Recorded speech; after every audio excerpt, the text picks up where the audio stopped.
My friends, there is nothing more sad than to see low-spirited people defeated, counting their defeats, accepting defeat, and especially when these people are the people of God. This happened for a long time with the people of Israel. They sinned.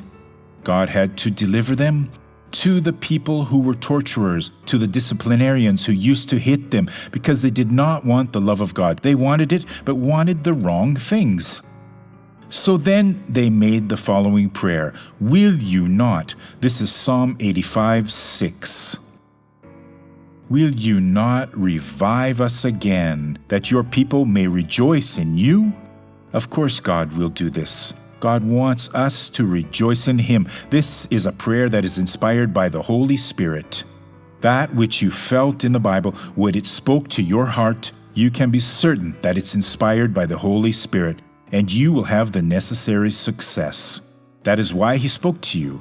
Take a look at a blessed person, and I will be back soon. I hurt myself about 5 months ago due to repetitive movements. I couldn't lift my arm like this. I could only raise it up to here, more or less. And did it still hurt? Yes. Are you I am. healed now? Thank God. Oh, glory to God. Now I want to pray for you, Father. It is very sad to see when a person is far away from you. He is unprotected. Night and day the ghosts of hell comes to haunt them. Lord, sometimes it might be something so simple and they live in fear, thinking that it's a big destruction. Father, they are praying here, asking you to make them be able to rejoice in you. Once again, Father, do this now. These people that are low-spirited, thinking of doing foolish things, I rebuke all the evil now and say, get out in the name of Jesus. God bless you.